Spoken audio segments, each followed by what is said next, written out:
Bonjour à tous, j'espère que vous allez bien. Moi je suis de retour pour l'épisode 4 sur ma série sur le modèle standard.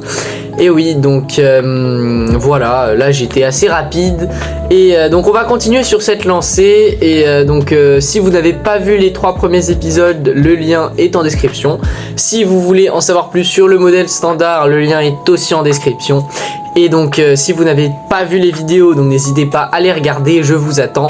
Et si vous les avez déjà regardées, eh bien c'est parti pour l'épisode 4. Donc, comme d'habitude, un petit rappel rapide sur le modèle standard. Donc, qu'est-ce que c'est que le modèle standard? C'est un tableau qui regroupe toutes les particules élémentaires de l'univers, donc les particules qui sont indivisibles et qu'on ne peut pas couper. Et donc, comme d'habitude, ça n'a pas changé, hein, on a 2 catégories, les fermions et les bosons. Et parmi les fermions, donc les particules de matière, on a les quarks et les leptons. Et donc dans les 3 vidéos précédentes, on s'est intéressé aux 6 types de quarks, aux 6 saveurs de quarks on dit.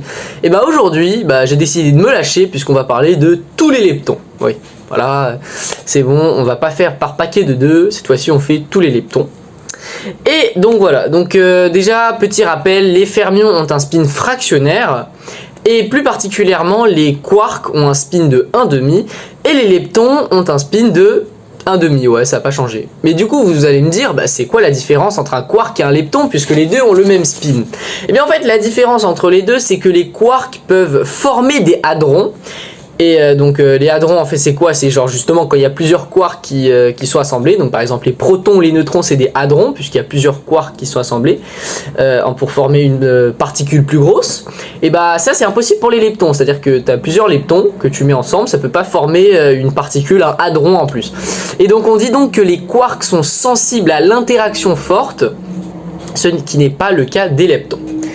Donc un peu d'étymologie, donc le mot lepton ça vient du mot leptos qui signifie en grec léger, tout simplement car le premier lepton qu'on a découvert, donc l'électron, il était léger, hein, faut pas chercher loin. Mais bon. Et donc quelque chose que vous savez déjà puisqu'on l'a déjà vu 3 fois avec les quarks, c'est que les leptons ont également 3 générations. Il y a également 3 générations de leptons qui sont classées en fonction de la masse de ces leptons. Donc pour la première génération, on a l'électron et le neutrino électronique. Pour la deuxième génération, le muon et le neutrino muonique. Et enfin pour la troisième génération, le tau et le neutrino tauique. Donc si vous avez bien compris, si vous avez bien regardé mes vidéos ici, voilà, c'est un peu rébarbatif, c'est vrai. Mais donc évidemment, je le répète, le plus lourd dans ce cas-ci, c'est le lepton de la troisième génération. Donc le tau qui est plus lourd que le muon, qui est plus lourd que l'électron, hein, ça change pas. Pour ce qui est des charges, alors là, il n'y a pas de charge fractionnaire, hein, c'est moins E pour les 3. T'as moins E pour l'électron, moins E pour le muon, moins E pour les taux.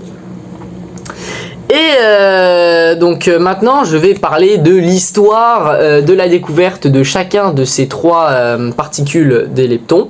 Donc pour ce qui est de l'électron, eh bien en fait en 1838, on a Richard Laming qui a hypothétisé le fait que la charge électrique était regroupée par paquets de quantités indivisibles.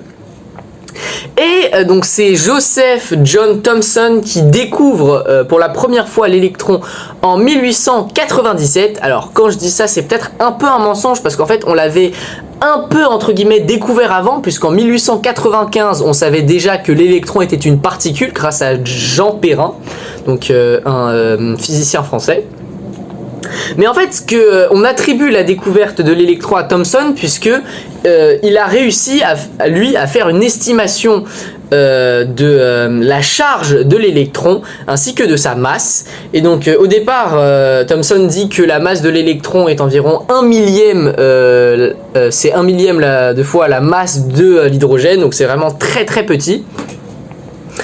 Et le nom électron vient de George Fitzgerald. Voilà.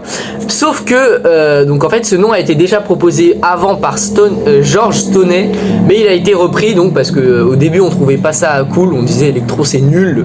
Et voilà, après George Fitzgerald il s'est dit non en fait c'est pas si mal, et du coup finalement on a décidé de l'appeler électron.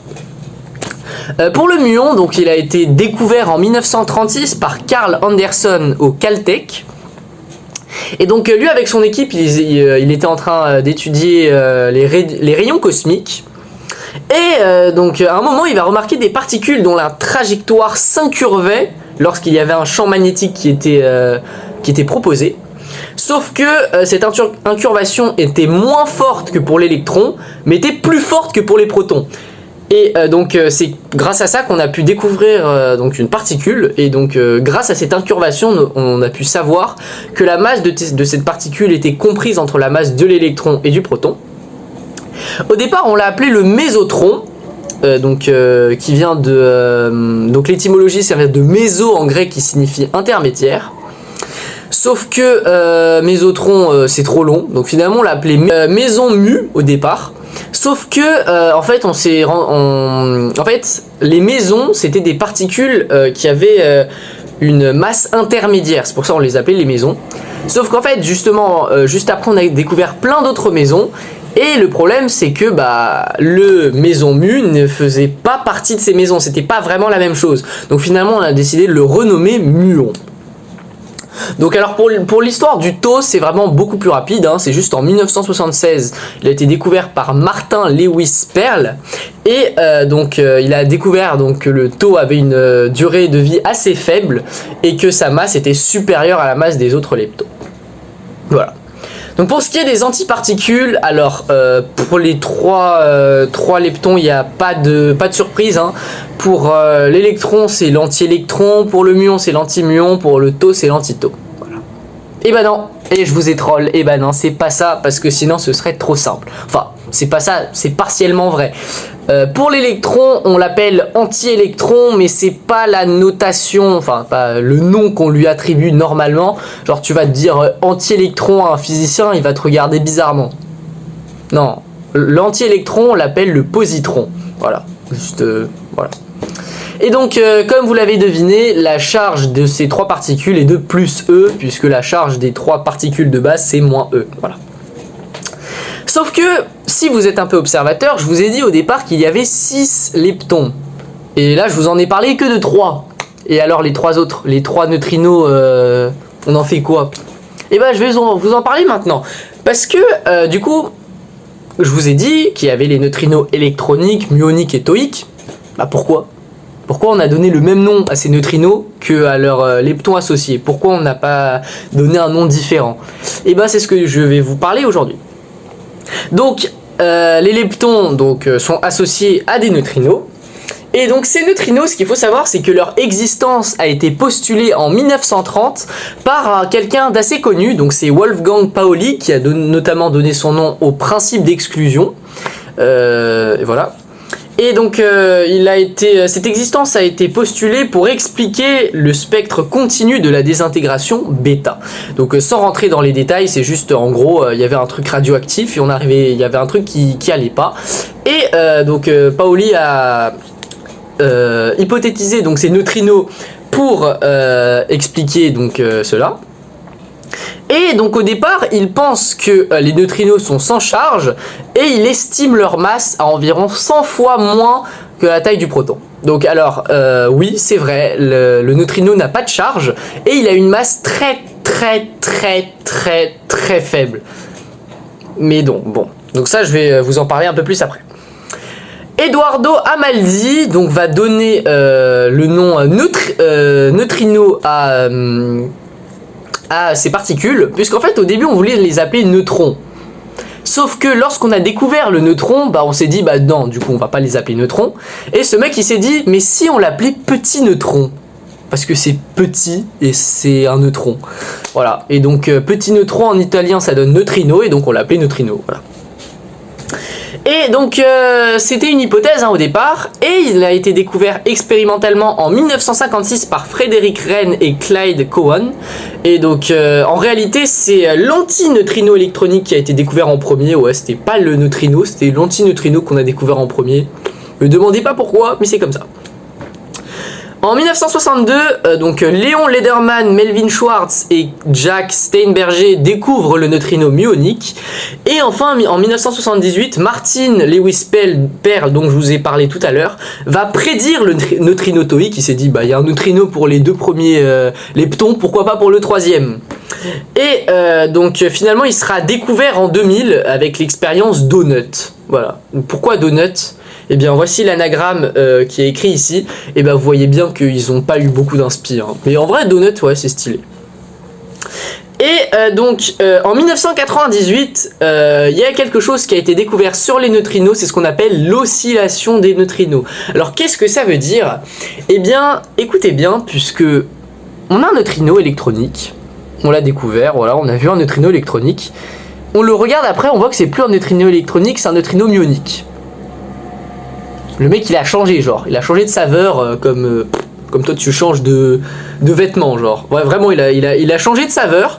Et donc c'est un phénomène qui a été découvert en 1998 donc, et qui permet de prouver donc que la masse des neutrinos est différente de 0. Mais encore aujourd'hui, on ne sait toujours pas quelle est la masse des neutrinos. Ouais, on est si nul à ce point qu'on n'arrive pas à mesurer la masse d'un truc, quoi. Ouais.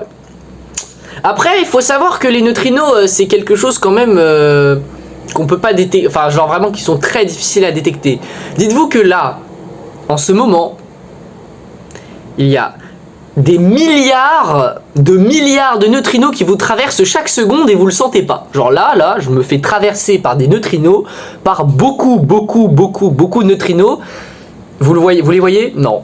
Bah moi non plus. Et bah c'est ça le problème. On n'arrive pas à bien les détecter, on n'arrive pas à bien savoir leur masse. Mais bon voilà.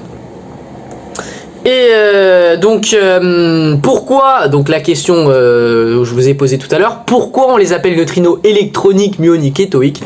Bah c'est pas compliqué, hein, c'est juste que lorsqu'ils se forment, eh bien ils se forment dans une réaction, et lors de cette réaction il y a la formation d'un lepton et d'un neutrino. Voilà. Et donc on donne le nom au neutrino, le lepton auquel il est associé. C'est-à-dire que, imaginons il y a une réaction qui donne un électron, et ben il va se former un neutrino électronique. Voilà. Ouais, c'était pas compliqué à chercher, mais bon, voilà.